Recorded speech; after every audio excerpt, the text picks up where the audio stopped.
Bonjour à tous, merci de venir me voir pour cette petite session. Du coup, en fait, je vais venir vous parler de deux éléments en fait, qu'on n'a pas forcément l'habitude de toujours voir ensemble. Je vais vous parler de TensorFlow, je vais vous parler de Cloud ce soir. On va essayer de voir comment on peut arriver à les faire fonctionner ensemble. Petite slide introductive. Moi, je suis Sylvain Lequeux, je suis consultant à Xebia, je suis data ingénieur.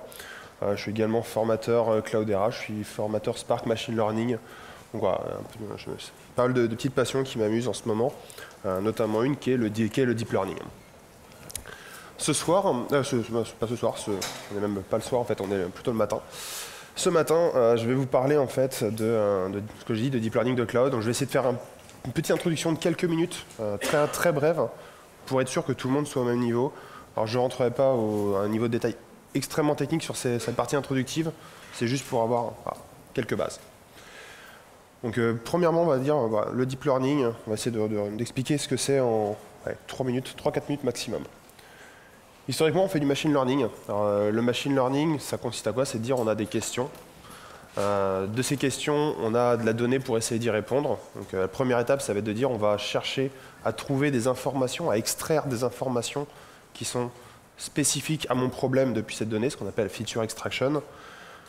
De ces données, derrière, je vais les donner à manger à un algorithme statistique, donc le fameux modèle, pour qu'il puisse me donner une réponse. Quand on parle deep learning, en fait, on va essayer de merger les deux étapes du milieu, et en fait, on va laisser à l'algorithme faire le plus gros du travail dans la feature extraction. Donc l'objectif, c'est que le modèle va être capable d'extraire les données utiles à l'intérieur des données brutes que je vais lui fournir. Alors quand on parle deep learning, vous entendez très certainement parler toujours encore de réseaux de neurones. Pour faire le parallèle, comme ça on va essayer de rester à un niveau très macro, quand on parle de neurones en biologie, donc je ne suis pas biologiste né, la définition que je vais en donner est sûrement très erronée. On a des neurones qui sont reliés entre eux par des synapses. Les neurones, ils peuvent être activés ou non activés. Une fois qu'ils sont activés, il y a un courant électrique qui passe entre eux à travers ces synapses pour activer ou non un autre neurone, etc. On a des réactions qui se font entre les différents neurones. Et on a des zones du cerveau qui viennent se spécialiser dans certaines tâches, typiquement sur la mémoire, sur la reconnaissance d'images, de sons, etc. Mais en fait, on va faire un petit peu pas la même chose au niveau informatique. Et quand on va parler de réseaux de neurones artificiels, en fait, nos neurones, ça va être des fonctions mathématiques qui pourront être activées ou non activées. Donc un neurone, ici c'est mon joli rond au milieu, il a des inputs, ce sont en gros les synapses qui viennent vers ce neurone, des outputs, c'est ce que lui va produire, et on a une fonction qui permet de passer de l'input à l'output. Alors vous doutez bien qu'en fait, on parle de réseau de neurones, pas de neurones, donc on va avoir des trucs un petit peu plus compliqués. En fait, les neurones, on va essayer de les organiser d'une certaine manière pour répondre à nos besoins. On va souvent parler de couches de réseaux de neurones. On va avoir en général notre couche d'entrée qui, elle, va contenir nos données brutes. Notre couche de sortie qui va contenir notre réponse. Donc typiquement, si j'ai une réponse, si je dois faire une classification binaire, par exemple oui, non, du coup je vais avoir deux neurones en sortie. Un neurone qui me prédit le oui, un neurone qui me prédit le non. Et on va mettre des couches intermédiaires au milieu qui vont être ce qu'on appelle l'architecture de notre réseau de neurones. Au milieu, tous ces synapses, en fait, il va falloir qu'on apprenne quelles sont les bonnes valeurs, comment les pondérer pour que mes fonctions mathématiques elles apprennent à me donner la bonne réponse. C'est comme ça qu'on va faire de l'entraînement dans le deep learning. Ça, c'est la version 3 minutes pour présenter ce qu'est le deep learning.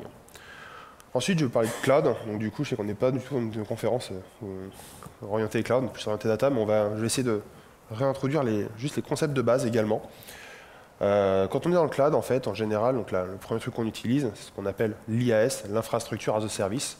C'est ni plus ni moins que j'ai un service qui me fournit de l'infra, du hardware. Donc souvent, on va avoir de la machine virtuelle, on va avoir du réseau, on va avoir du disque. Voilà, on va pouvoir récupérer ce genre d'infos-là. Si on monte à un niveau un petit peu au-dessus, on va avoir ce qu'on appelle le platform as a service, où là, on commence à nous fournir des outils pour développer, pour mettre en place certaines choses. Et le niveau le plus élevé, ce qu'on appelle le software as a service, qui va être ici celui qui va nous intéresser aujourd'hui. Software as a service, c'est dire je vais vous fournir un logiciel clé en main et vous n'avez pas à vous occuper de tout ce qu'il y a derrière, de toute la mécanique des machines, du réseau, de comment j'interprète le signal, etc. Tout ça, c'est caché pour nous, c'est ce qu'on appelle un service managé, géré par un provider. Actuellement, là, j'ai cité les 3 plus gros providers qu'on trouve. Il y a GCP, Amazon Web Services, il y a Azure. Moi, aujourd'hui, le service que je vais vous présenter, c'est un service qui est sur Google Cloud Platform qui s'appelle CloudML. Ce service, c'est du TensorFlow en service managé. Alors, j'ai mis également le logo de Keras juste à côté. Donc, TensorFlow et Keras, ce sont 2 frameworks qui nous permettent de designer des réseaux de neurones. CloudML supporte les 2, même si à la base, il avait été designé pour TensorFlow.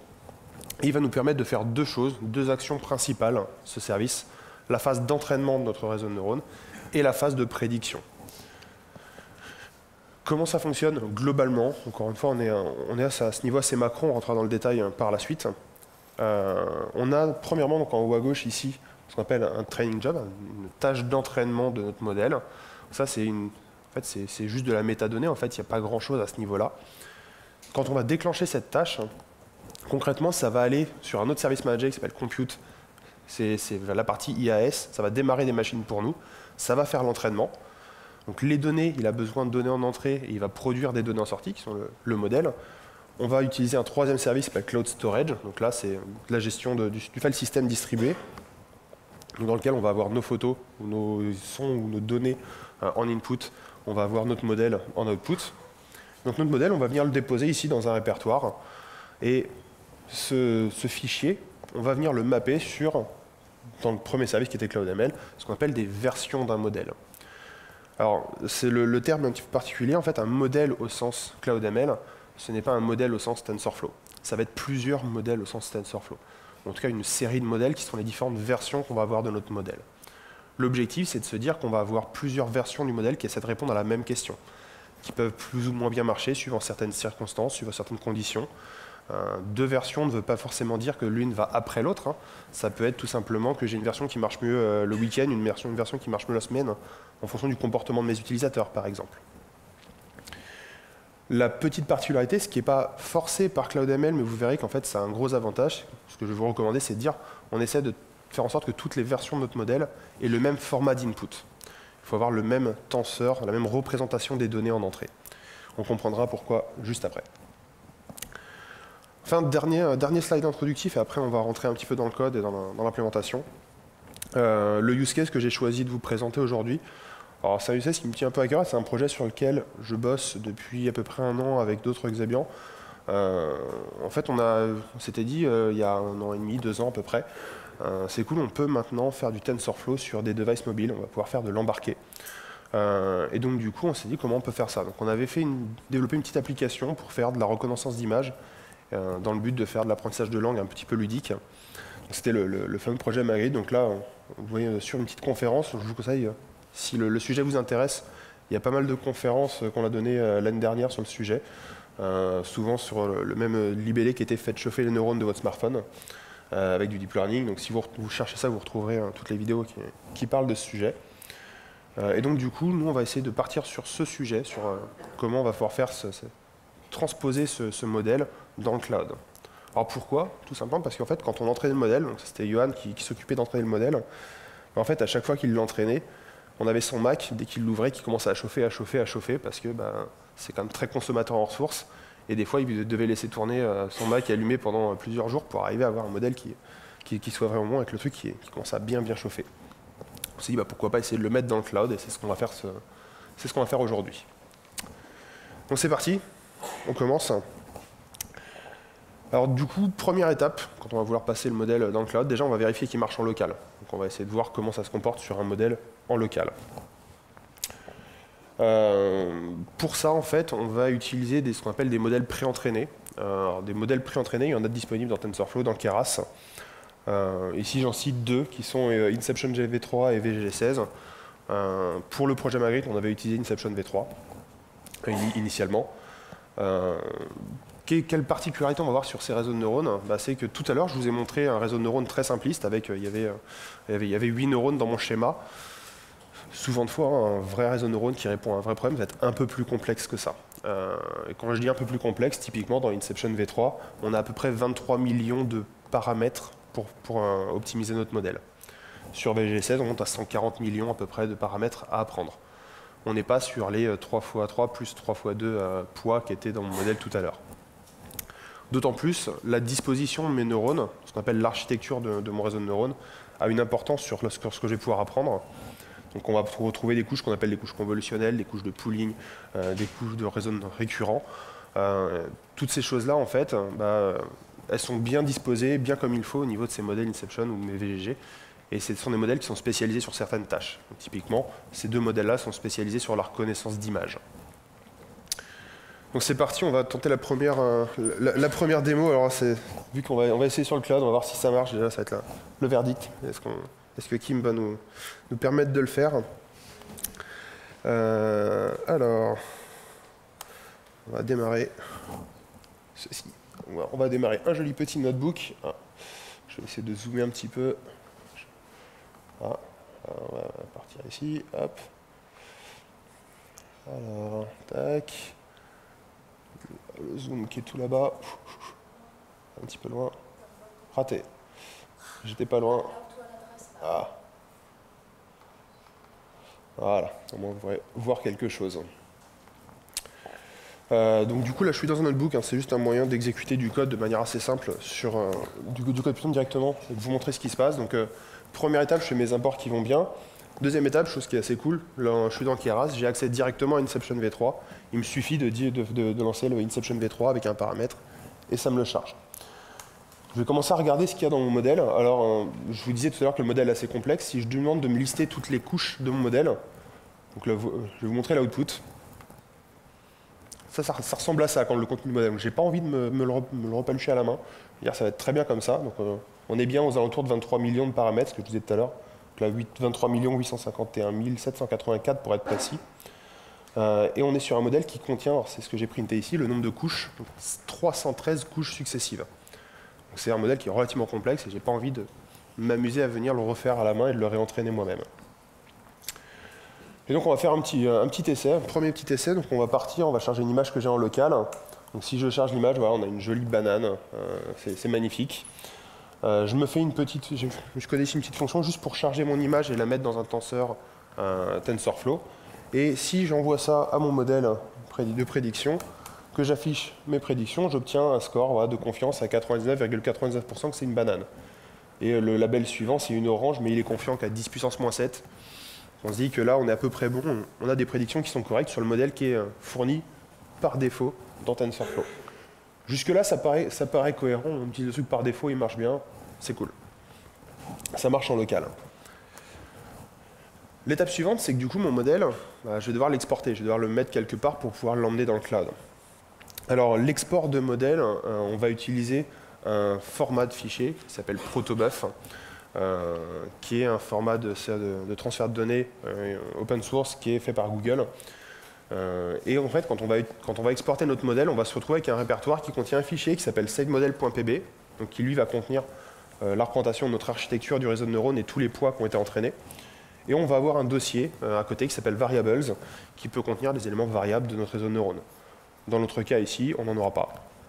Simplement parce que voilà, tous les exemples qu'on trouve, vous pouvez regarder la partie on va dire, basique, on n'aura pas de la partie variable. On ne va pas chercher à aller plus loin, comprendre plus loin pour l'instant.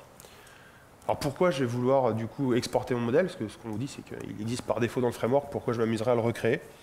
Tout simplement parce qu'en fait, ce qu'on va se dire, c'est que dans la réalité, on ne va pas prendre le modèle tel quel. Vous allez voir tout à l'heure, on va commencer à le tweaker un peu, à le transformer un petit peu, ce modèle pré-entraîné. Donc on va avoir besoin de le réapprendre à un certain moment. Et en fait, je n'ai pas envie qu'à chaque démarrage de mon application, je réapprenne mon modèle. L'entraînement d'un modèle, c'est quelque chose qui peut durer des heures, des journées. Je n'ai pas envie que le start de mon application, qui vient faire ma prédiction, dure quelques heures. J'ai envie que ça soit quasiment instantané. Et donc du coup, une fois qu'on a notre modèle, on se dit c'est cool, on va pouvoir l'envoyer. Mais encore un détail, c'est que le modèle, il va être quelque part sur le cloud, donc on va devoir faire du réseau. Et quand on veut transférer de la donnée sur le réseau, une bonne pratique à faire, qui est ici, c'est de dire on n'envoie pas la donnée en binaire telle qu'elle. On ne va pas envoyer les bytes de notre image telle qu'elle. Alors pourquoi on ne fait pas ça? Simplement parce qu'en fait, on peut tomber sur des équipements réseau qui feraient une mauvaise interprétation de certains bytes. Qui diraient, bah, tiens, tel byte de cette image, en fait, il va l'interpréter comme un byte de contrôle, qui dit c'est la fin de mon paquet de données. Ça peut provoquer des comportements assez étranges. En général, ce qu'on fait, c'est qu'on va encoder notre donnée en base 64 et transférer la chaîne de caractères directement en base 64. Alors ça donne un petit overhead en termes de charge, on est à de l'ordre de 20 à 30% plus gros en termes de payload, mais ça nous garantit que notre donnée arrivera de manière intègre en sortie. Donc du coup, le processus, c'est je pars de mon image, j'ai des bytes, je l'encode en base 64, je l'envoie dans mon modèle, j'obtiens ma prédiction. On est parti?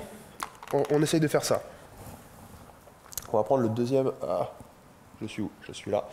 On va prendre le deuxième notebook, hop, ici, et on va faire l'export. Donc, je recommence à faire mes petits apports, à charger mon modèle Inception. Je vais commencer par dire, prends mon modèle Keras, mets-le-moi dans mon graphe TensorFlow. Une fois que j'ai ça, je vais rajouter, dans cette section ici, je vous donnerai un lien vers GitHub tout à l'heure, tout le code est disponible sur GitHub. Ici, dans cette section, on va retrouver des couches que je vais ajouter en amont de mon modèle, qui vont être en fait de la transformation de données. Parce qu'en fait, ce que je reçois, ce n'est pas les bytes de mon image, ça va bien être ici du string, chaîne de caractères. Donc il y aura toute la partie décodage de la base 64 pour revenir au format de l'image. Donc on va rajouter cette étape-là. Derrière, on va faire un export. Donc là, c'est l'export au mode TensorFlow assez classique en utilisant un objet qui s'appelle le Saved Model Builder. On lui donne un pass dans lequel on va enregistrer notre modèle et il va exporter le contenu du graphe d'exécution TensorFlow avec les poids qui ont été appris. Donc si je fais ça, il me dit OK, il a réussi à sauvegarder le modèle dans mon home ici, on est très bien. Donc j'ai mon modèle qui est exporté, maintenant la question ça va être comment je l'upload et comment je le mets à disposition dans le cloud. Hop. Alors du coup, donc, ce qu'on va servir, ce sont des tenseurs. Hein. Désolé pour ceux qui avaient aimé la référence dans le titre de la présentation. Je vous laisserai chercher pour ceux qui ne l'ont pas encore compris. Ce ne sera pas des diamants, ce sera bien des tenseurs qu'on va emmener dans le cloud. Alors quelle va être la seule différence qu'on va avoir au niveau de notre modèle quand on va vouloir le servir dans le cloud? En fait, c'est juste qu'ici, on va venir mettre une couche d'abstraction pour dire notre modèle, il est démarré quelque part à travers une API et on va pouvoir le requêter sur le réseau. On va plus être sur du requêtage direct de mon fichier qui est sur mon file system en local. Mais sinon, le reste sera à peu près équivalent. Et là, on passe au dur de la démo. On va essayer vraiment de le faire marcher. Donc, on va rentrer dans Google Cloud ML proprement dit. Donc là, je suis dans ce qu'on appelle la console Google Cloud. Donc en gros, c'est l'interface dans laquelle je vais gérer tous mes services managés. Et je suis notamment dans un service qui s'appelle Google Cloud Storage. Donc en gros, c'est un file system qui est disponible directement sur Google Cloud. Le file system, il est décomposé en ce qu'on appelle en bucket. Donc un bucket, c'est un file system indépendant que je vais pouvoir venir déplacer un peu où j'en ai envie. Et à l'intérieur de ce bucket, on va avoir des répertoires et des fichiers de manière assez classique. Donc là, j'ai un répertoire models, dedans j'ai un répertoire DataXD. Je vais créer un répertoire pour le modèle que je viens de créer. Donc ici, typiquement, la V1 de mon modèle. Vous remarquerez qu'il y a déjà la V3 qui est disponible pour la suite de la présentation. Et dans ce répertoire, je vais venir importer le fichier que je viens de créer, qui doit être là, qui a été généré à 11h51. C'est bien ça, c'est bien celui-là. Donc là, ça va prendre peu de temps, il fait presque 100 mégas, donc on va juste attendre que ça se charge. Pendant ce temps-là, on va passer sur un autre service manager qui est vraiment CloudML. C'est lui qui va nous intéresser. Donc on va venir créer notre modèle. Donc ici, hop, DataXD. Je suis très original au niveau du nom. Donc là, j'ai un modèle qui est créé. C'est super cool. Mais ce que je vous disais tout à l'heure, un modèle, c'est juste une collection de modèles au sens TensorFlow. C'est-à-dire pour l'instant, je n'ai rien exposé. Pour exposer, il va falloir que je crée, il va falloir que je crée une version de mon modèle. Donc là, je vais créer une version, typiquement la V1 que je viens de créer dans le file system. Je lui spécifie la version du runtime que je vais vouloir utiliser. Et je lui spécifie où est-ce que je l'ai enregistré. Donc là, dans le bucket qui porte mon nom ici, dans le répertoire models, DataXD, V1. C'est là-dedans que je suis venu mettre mon fichier tout à l'heure, savemodel.pb. Donc je sélectionne, je fais créer, et là il va commencer à lancer la création réellement de mon modèle. C'est-à-dire qu'il va venir démarrer une machine quelque part, charger tous les poids de mon modèle, démarrer du TensorFlow, démarrer une API qui va me servir mon modèle. Tout ça fait en juste quelques clics. Alors du coup, en fait, là, ça va prendre quelques minutes, donc je laisse le temps de broder un petit peu. Premier gros avantage qu'on va retrouver sur le fait d'utiliser un service manager comme celui-là par rapport à développer sa propre API qu'on pourrait faire, hein, bah, ça fait que quand on va rentrer dans notre service, on va avoir directement du monitoring. On va nativement avoir tout un tas d'informations qu'on va pouvoir retrouver. Donc typiquement, je pourrais avoir le nombre de prédictions par seconde que je reçois. Je pourrais avoir des informations sur les erreurs, sur les statuts HTTP que je renvoie. Est-ce que je renvoie du 200 si ça se passe bien? Est-ce que je renvoie beaucoup d'erreurs 500 ou de unauthorized si j'ai mis de l'autorisation, etc., etc. On va avoir tout un tas de métriques qui vont venir s'agréger au fur et à mesure du temps et que je vais pouvoir suivre. Ça va être le premier gros avantage qu'on va recevoir ici. Le deuxième, vous le verrez un tout petit peu plus tard. Du coup, hop, le temps qu'il finisse de se créer, je vous présente le troisième notebook qui va nous permettre de valider que ça fonctionne. Voilà. Dans ce troisième notebook, en fait, hop, je vais chercher ici, j'ai défini une petite fonction. Je me suis codé une petite fonction en Python qui utilise l'API Python pour discuter avec Google Cloud Platform. Qu'est-ce que je fais ici? Je vais charger le service manager qui s'appelle CloudML en une petite ligne de commande et je vais lui demander ici sur mes projets de faire une prédiction sur tel modèle ID avec tel payload que je vais lui envoyer. En gros, je vais venir lui envoyer mon image encodée en base 64 et essayer d'obtenir ma prédiction. Derrière, je vais parser ma prédiction parce qu'en fait, ce qui se passe, c'est que CloudML nous renvoie quelque chose qui est assez brut de fonderie. En fait, il va nous renvoyer un tableau de prédiction qui correspond aux valeurs de mes réseaux de neurones dans ma couche de sortie. C'est quelque chose qui est assez brut et qu'il va falloir retravailler un peu. Donc derrière, j'ai un petit peu de mise en forme pour que la présentation se passe bien ici. Alors, est-ce qu'il est démarré? Ça va être la question. Est-ce que c'est bon? Pas encore, on y est presque. Allez, voilà. On était quand même pas loin. Donc là, il est passé en vert, il est chargé, il est disponible. Donc du coup, si j'appelle ma petite fonction ici, où je lui dis, je lui donne l'identifiant du projet que j'avais généré pour faire mon test, je lui donne le nom du modèle, la version du modèle, l'image que je vais envoyer, et le dernier paramètre, c'est juste comment je vais printer mon output, comment je vais parser mon output. Si je lance ça, on obtient normalement une banane à 99%, j'espère. Allez. Donc sur les premières prédictions, en général, vous allez avoir ce qu'on appelle un call start, c'est-à-dire que le service met un petit peu de temps à faire répondre la première prédiction. Une fois qu'il est démarré, du coup, il est disponible et là, il va commencer à servir plus rapidement les prédictions. Donc là, on est bien du 99% également. Voilà, derrière, il nous prédit des choses quand même assez bizarres, avec des prédictions qui sont tellement faibles que c'est pas grave, ça nous convient très bien.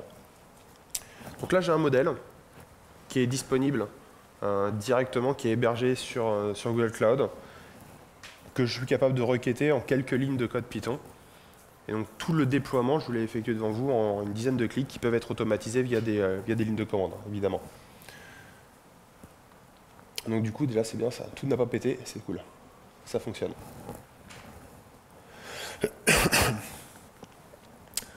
Alors du coup, on peut aller un peu plus loin en exposant ces modèles.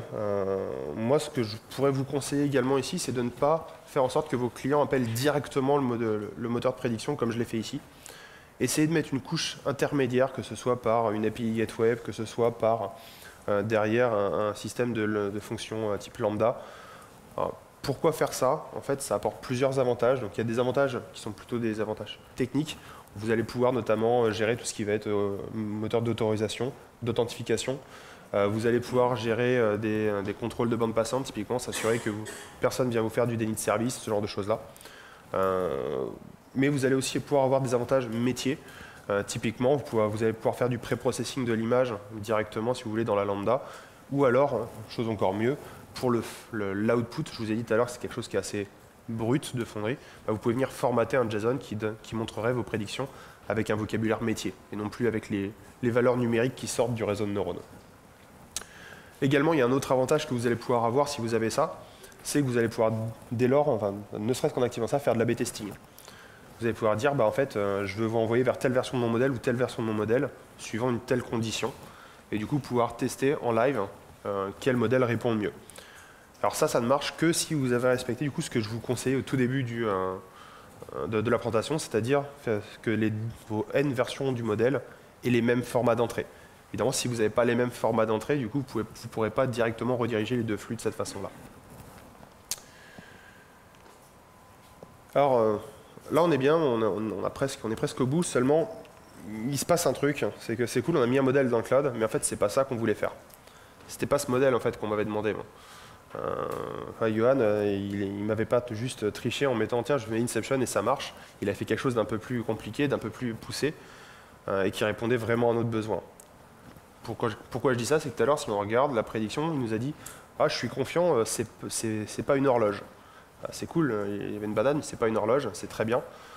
En fait, moi, le fait que c'est pas une horloge, je le savais. Je veux juste qu'ils me disent, parmi une quantité de classes définies, qu'est-ce que c'est et qu'est-ce que ce n'est pas. Donc du coup, pour ça, en fait, Yann avait utilisé une technique qui s'appelle le transfer learning. Alors, le transfer learning, ça consiste à prendre les connaissances qu'a appris un modèle de deep learning, le transposer sur un nouveau modèle pour répondre à notre besoin. Comment ça marche concrètement ? En fait, ce qu'il faut savoir, c'est que sur un modèle qui est très profond, comme par exemple on avait avec Inception tout à l'heure avec les 313 couches, c'est qu'en général, les couches qui sont le plus en amont vont avoir tendance à se spécialiser sur l'apprentissage de choses extrêmement basiques, extrêmement simples. On va pouvoir reconnaître une ligne, par exemple, reconnaître vraiment des éléments très simples. Et quand plus vous allez sur des couches profondes, donc les plus en aval, plus votre modèle va se spécialiser sur l'apprentissage de formes complexes. Donc vous allez pouvoir dire, bah, ici, il y a un visage. Ici, il y a une voiture. Et vous allez pouvoir aller avancer sur ces choses-là. Et donc, nous, en fait, ces informations, elles nous intéressent. Ce qui ne nous intéressait pas, c'est la toute dernière couche qui nous dit bah, ça, c'est pas une pendule. Ça, moi, je m'en fiche. Et donc, du coup, ce qu'on va faire, c'est qu'on va venir supprimer la dernière couche et la remplacer par la nôtre. Et on va juste rapprendre cette dernière couche. Et en faisant ça, bah, du coup, on va respécialiser notre modèle sur notre besoin, sans avoir la nécessité de réapprendre mes 23 millions de paramètres. Je vais juste réapprendre les dernières couches qui m'intéressent. Une fois que j'ai fait ce code-là, je vous montrerai tout à l'heure comment ça fonctionne. Une fois que j'ai fait ce code-là, du coup, je vais pouvoir relancer mon entraînement, et pour ça, je vais faire l'entraînement dans le cloud. Donc, pour entraîner dans le cloud, en fait, il y a quelques étapes à faire. Donc, il faut absolument que vous ayez un fichier setup.py. Donc c'est une chose qui n'est pas obligatoire si vous le faites en local. Dès lors que vous êtes dans le cloud, vous en avez besoin parce qu'il va se servir de ça pour installer toutes les dépendances dont vous avez besoin. Donc initialement, moi, quand j'avais fait le test, je l'avais fait juste avec mon requirement.txt, mais ce n'est pas suffisant pour que ça retourne dans Google Cloud ML. À côté de ça, vous allez devoir définir un fichier de config au format YAML. Ce fichier va contenir toutes les configurations spécifiques à Cloud ML. Typiquement, la taille des machines que vous voulez obtenir pour l'entraînement. Vous allez avoir ici, typiquement, le runtime de TensorFlow que vous voulez utiliser, ce genre de choses-là. Où est-ce que vous voulez que ça se situe? Est-ce que vous voulez que l'entraînement se fasse ici? Moi, je l'ai mis, par exemple, sur la région Europe. J'aurais pu le mettre sur la région US si je voulais. Et ensuite, donc, vous lancez cette commande. Donc, ce que vous pourrez remarquer, c'est qu'au milieu de la commande, donc là, ça ne va pas bien se voir du fond, mais c'est pas grave. Au milieu de la commande, vous avez juste un paramètre qui est tiré-tiré. Il n'y a pas de nom dessus. Ce paramètre, en fait, il est extrêmement important et il va venir séparer deux ensembles de paramètres. Tout ce qui est avant, ce sont les paramètres qui sont spécifiques à Google Cloud. Donc en gros, ce sont des attributs qui peuvent se retrouver dans ce fichier config.yaml. Et tout ce qui est après, ce sont des paramètres qui sont spécifiques à votre job, donc qui vont être transmis au lancement de votre main Python. Et donc du coup, on va presque faire une démo. Alors, pourquoi je dis presque? Parce qu'en fait, l'entraînement dure assez longtemps. Donc là, j'avais fait un entraînement sur après un peu plus de 2 heures. Je ne pouvais pas me permettre de vous faire patienter pendant 2 heures devant moi, juste à attendre. Donc du coup, l'entraînement est déjà fait, d'où la version 3 que vous avez vue tout à l'heure. Donc j'aurais dû le faire avant. Ah, dommage. Créer la version tout de suite avant de vous présenter comment ça fonctionne. Hop. Voilà, cette version 3. Donc la version 2 était un raté, elle n'existe pas. Hop. Ici, je vais venir créer ma version de la même façon que tout à l'heure et vous montrer comment je l'ai générée. Hop, V3 modèle, ici. Hop. Voilà, le temps que ça se crée, on est parti. Alors, comment ça fonctionne? On va déjà partir. Je ne suis pas sur le bon écran. Tac, on va partir du code. Donc là, du coup, hop. Ah, magnifique. Non. Ah, c'est parce que je suis là dans le grand là. Voilà. Alors, on va y arriver. Voilà. Tac, tac, je passe en...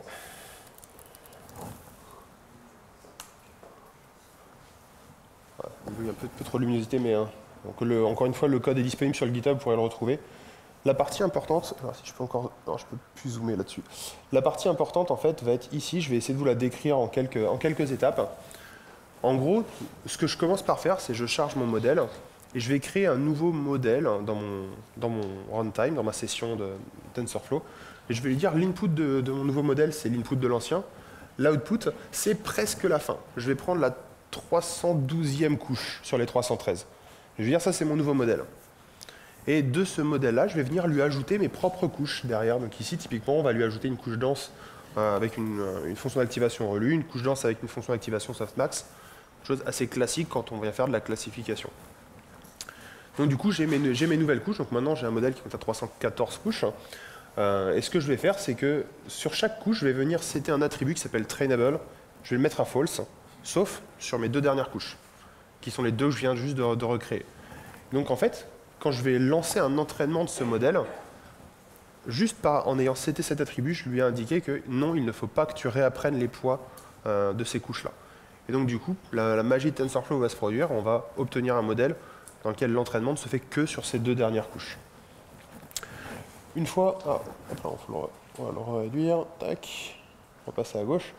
Une fois que j'ai fait ça, j'ai lancé ma commande que je vous ai montrée tout à l'heure. Je suis où? Je suis là. Je vais aller donc dans CloudML sur la partie job, la partie tâche d'entraînement, et je vais regarder ce qui se passe. Et en fait, typiquement, donc là, j'avais lancé cette tâche d'entraînement qui s'appelle DataXDB3, dont je retrouve tous les paramètres que je lui ai envoyés directement au lancement du job. Et chose utile, du coup, je vais aussi pouvoir retrouver tous mes logs d'exécution. Tout ce qui se passait sur la console, qui sort dans les logs, je vais pouvoir le récupérer. Je vais pouvoir le récupérer et venir ici regarder ce qui se passe. Voilà. Et ici, on récupère vraiment tous les logs de l'entraînement de mon modèle. Donc si jamais il y a un souci, je peux venir débugger directement sur ces logs-là. Donc là, j'ai en une ligne de commande et une carte bancaire pour la facturation du service, j'ai pu entraîner mon modèle du coup directement dans le cloud.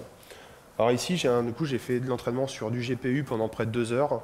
Le coût estimé, j'étais après aux alentours de un peu moins de $2. C'est pas non plus monstrueux. Donc là, du coup, j'ai accès à mes logs d'exécution et on va voir est-ce que l'autre est démarré. Hop, je retourne sur mon modèle, sur ma version. Voilà. Donc la version que j'ai loadée tout à l'heure au début de cette version de la démo, elle est loadée, c'est vert, donc je vais pouvoir faire le test et valider que ça marche. Hop, je reviens dans mon dernier notebook. Ici, je vais refaire le même appel, mais en lançant le modèle en version 3. Donc du coup, je ne l'ai pas laissé s'entraîner non plus très longtemps, hein, donc je pense que les performances ne vont pas être exceptionnelles non plus. On y est presque. Bon, on obtient quand même du 99%, mais on est juste un petit peu moins confiant sur le deuxième que c'est pas une orange. On est quand même à 0,02%. Ça reste quand même relativement faible. Mais du coup, je me retrouve plus avec ici mon horloge que j'avais dans mon précédent modèle. Et donc, voilà, en quelques clics, en quelques lignes de commande, on est capable d'avoir du TensorFlow directement servi par API. Je vais maintenant passer sur une conclusion. Donc, en gros, là, on a déjà parcouru à peu près tout ce que c'est faire. Il y aura des questions juste après, c'est possible. Je les prendrai juste après. Je vais vous même donner deux conclusions pour le pré-d'une. Une première conclusion sur mon ressenti à l'utilisation de ce service. Premièrement, c'est compliqué de se croire data scientist quand on ne l'est pas. Je ne suis pas data scientist à la base, c'est juste, je fais ça pour m'amuser. Mais en fait, c'est vrai qu'il y a des fois des choses qui sont un peu incompréhensibles, ou il faut un certain savoir pour pouvoir le manipuler. Donc là, du coup, je remercie Johan qui est dans la salle, qui m'a beaucoup supporté sur toutes les questions que j'ai pu lui poser pour comprendre ce qui se passait. Mais on arrive à le faire fonctionner quand même. Deuxième solution, c'est que CloudML, c'est cool, mais sur certains aspects, il manque encore un tout petit peu de maturité. Typiquement, on va avoir des docs qui sont pas encore au niveau. On va avoir des erreurs qui ne sont pas forcément bien packagées, qui ressortent de manière assez complexe à comprendre. Ça reste un produit super puissant. On est capable, voilà, je vous ai montré qu'on est quand même capable d'obtenir quelque chose. On déploie un modèle en quelques clics, en quelques minutes. Mais il y a encore un peu de boulot dessus. Deuxième partie de la conclusion, c'est que enfin, on va pouvoir faire du continuous delivery, du continuous deployment de modèles de deep learning. On a un outil qui va nous permettre de dire je fais du zéro downtime pour déployer automatiquement un modèle de deep learning. Dans la fenêtre où j'étais tout à l'heure, où vous aviez ma version 1, ma version 2, à droite, vous n'avez peut-être pas vu, j'avais un bouton qui était marqué définir par défaut. Et quand je clique sur ce bouton, automatiquement, je vais switcher ma version qui est rendue aux utilisateurs. Et donc du coup, je suis capable de déployer une nouvelle version à la demande et faire un rollback de manière instantanée. Et ça, c'est quand même beau. Enfin, et là, du coup, pousser les choses un peu plus loin, c'est de se dire que là, je vous ai parlé tout à l'heure d'A/B testing, mais on peut aller beaucoup plus loin et se dire qu'en fait, peut-être que tous nos modèles sont bons. C'est juste qu'on va, de temps en temps, on va prendre un modèle, on va dire celui-là, c'est celui sur lequel j'envoie la donnée. Et de temps en temps, on va renvoyer des requêtes sur d'autres modèles et se dire peut-être que si les réponses sont meilleures, automatiquement, on va changer le modèle par défaut. Et donc avoir quelque chose qui s'adapte, qui réagit. Et peut-être que oui, en effet, la nuit ou le jour, les comportements des utilisateurs n'est peut-être pas le même. Et du coup, ça peut être bien d'avoir un modèle qui s'adapte, en tout cas d'avoir plusieurs modèles qui répondent aux différentes conditions, pouvoir switcher de l'un à l'autre de manière automatique. Donc on va pouvoir commencer à dire, si je ne sais pas quel modèle je dois mettre en prod, peut-être qu'il faut tous les mettre et switcher à la demande en fonction du retour et de l'observation de ce qu'on a du comportement des utilisateurs. Tout le code que je vous ai montré, en très grande partie en tout cas, est disponible sur ce repo GitHub, qui est un petit TP que j'ai déroulé il n'y a pas longtemps pour que vous puissiez le mettre en place. Donc normalement, vous aurez, si vous suivez ça, vous avez également de quoi aller jusqu'au bout et dérouler le TP complètement, pour pouvoir le faire par vous-même. Donc juste maintenant, c'est le temps des questions. Si vous avez des questions, c'est maintenant. Du coup, il y a juste un micro. Bonjour. Si, c'est bon. Du coup, merci pour la présentation. Ouais. Et du coup, je voulais savoir si vous avez déployé l'application de l'apprentissage des langues. Elle n'est pas disponible sur le store. Enfin, le prix, ça avait coûté l'utilisation. Pour l'entraînement, en fait, le modèle, pour la partie prédiction, petite anecdote, c'est sur cette application, on faisait de la prédiction offline. Donc du coup, en fait, on récupérait le modèle, on le stockait directement sur le device. Donc du coup, si ça t'intéresse, je peux conseiller de regarder les vidéos que j'ai référencées tout à l'heure qui expliquent pourquoi on l'a fait comme ça. Et qu'est-ce qu'on a choisi comme type notamment de réseau neuraux, parce que, in final, Inception, c'est pas le meilleur pour cet exemple-là. C'était le premier exemple qu'on avait testé, c'est pas le meilleur, le modèle est trop gros. Est trop lourd en fait à faire tourner sur un device mobile en mode standalone. Donc la question était de savoir combien avait coûté le fait de faire toutes ces prédictions pour l'application en question dont j'ai parlé tout à l'heure. Donc la réponse était que on ne l'a pas fait puisqu'on fait les prédictions en offline. Merci pour le retour d'expérience. Juste, tu peux en parler dans le micro. Il marche pas, d'accord, excuse-moi. Je répéterai. Alors tu peux. Alors, la question, du coup, je la répète sur la vidéo. C'est de se dire, là, l'exemple, c'est que j'ai fait du transfer learning pour passer de quelque chose qui savait me reconnaître des bananes et des pommes à quelque chose qui ne me reconnaît que des bananes et des pommes. Oui et non. C'est-à-dire que typiquement, quand je lui envoyais une pomme, lui, il allait me dire, ça c'est une Granny Smith, ça c'est une Pink Lady, ça je m'en fiche. Et du coup, je voulais qu'il juste se concentre sur l'information de base qui m'intéresse. Par contre, oui, tu pourrais le spécialiser sur quelque chose de complètement autre. Typiquement, il suffit juste que tu aies ton jeu de données labellisé en input, que tu donnes à manger à l'algorithme pendant l'apprentissage. Du moment que tu as ce jeu de données correctement labellisé, tu peux spécialiser sur vraiment ton use case spécifique. Ici, notre use case était en effet de dire j'avais 10 catégories, contrairement à Inception V3 entraîné sur ImageNet qui nous prédit à peu près 1000 catégories. Alors, il y a possibilité de scaler, donc la question c'est sur le modèle CloudML, est-ce qu'il y a possibilité de scaler l'infrastructure qui est derrière? Oui, alors, pas dans le mode interface web comme je l'ai fait ici. Quand on le fait en ligne de commande, on peut le faire. En gros, on va pouvoir définir le type de machine aussi que l'on veut avoir derrière, est-ce que c'est vraiment des grosses machines ou pas, le nombre de machines. Typiquement, par défaut, ce qui se passe, c'est que quand il n'y a pas de prédiction pendant un certain temps, Google arrête automatiquement les machines pour qu'il n'y ait plus de frais. Du coup, ça, on peut, si on a envie, dire non, on veut qu'il y ait en permanence une machine de démarrer parce que j'ai pas envie d'avoir ce call start, par exemple. Ça, on peut le spécifier, mais c'est par la ligne de commande. Et alors, la deuxième question, c'est plus sur la partie machine learning. J'ai trouvé très intéressant l'idée de pouvoir proposer différentes versions du modèle selon le moment de la journée ou selon le type d'utilisateur qui se connectent. Et ça me fait penser un peu à l'approche d'ensemble learning, où justement on utilise plusieurs modèles pour obtenir quelque chose de plus large et qui a plus de spécificité de différents modèles entraînés. Est-ce qu'il y a des comparaisons sur ces deux approches-là?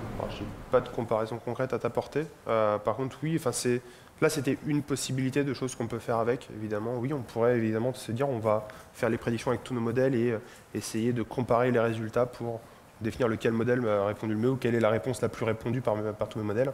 Donc oui, on peut faire ce genre de choses-là, évidemment. Après, c'est juste à vous de voir en fonction du besoin que vous avez, de tester les différentes approches.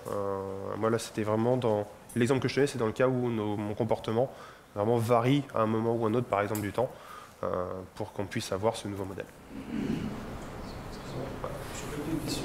Est-ce que c'est possible de faire du transfer learning sur partir d'un modèle qui est entraîné sur les images et faire du transfer learning de ce modèle vers une autre problématique, par exemple, etc. Alors, pas à ma connaissance. Par contre, là, je parlais de modèles préentraînés pour la reconnaissance d'image. Tu as des modèles préentraînés également pour le son, pour le texte.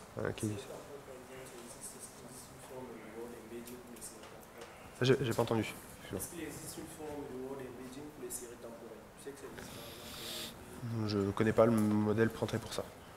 Je pense qu'il faudra bien te redemander aux vrais data scientists qui pourront peut-être te dire si ça existe. Du coup, je prétends être un data scientist, mais j'en suis pas. La deuxième question, c'est sur quand on débute un projet en machine learning, par exemple, qu'on a l'habitude d'utiliser le cloud. Est-ce qu'il existe des éléments qui permettent de définir l'architecture utilisée, notamment en termes de mémoire utilisée, le nombre de GPU, la puissance de GPU? Est-ce que c'est une fonction du volume de données? Est-ce que c'est... Alors, ça va être... Il y a des habitudes en fait, qu'on a dans le monde du cloud qui est de faire de l'autoscaling en général. Donc se dire que tu vas partir avec une ou n machines sizées d'une certaine façon et faire en sorte de monitorer les performances de ta machine, et que si tu te rends compte qu'il y a un pic d'utilisation par exemple, démarrer de nouvelles machines à la demande, et quand la volumétrie de tes requêtes réduit, réduire par exemple le nombre de machines et avoir le nombre d'instances qui ne soient pas fixes en fait. C'est juste qu'ils doivent être dynamiques, qui doivent évoluer au fur et à mesure du temps. Ce qu'on appelle là tout ce qui va être en même temps les ELB, etc., qu'on va retrouver sur les différents services managés. Mais en général, ce sont d'autres services managés qui sont disponibles sur les différents providers, qu'on peut en général combiner. Donc là, en général, si tu as une constatation, on peut peut-être en parler après, si tu veux, pour être plus en détail sur l'aspect purement cloud. Maintenant, il y a des personnes qui sont vraiment spécialisées sur comment designer des architectures pour qu'elles soient disponibles dans le cloud. Ce sont des problématiques un peu particulières, et il faut vraiment des compétences spécifiques en général pour comprendre comment on architecture une application sur le cloud. Voilà. Donc tu peux la prévoir de manière assez standard et dire je prends mon application, je la déploie sur une VM et c'est dans le cloud. C'est pas vraiment ça faire du cloud. Faire du cloud, c'est tirer parti du mieux de ces services managés. Voilà. Et pour ça, il faut les connaître et ça demande beaucoup de temps, il y en a beaucoup de services managés disponibles. Est-ce que j'ai répondu à ta question du coup? Oui. Plus d'autres questions? Non. Écoutez, merci, puis bonne journée à vous.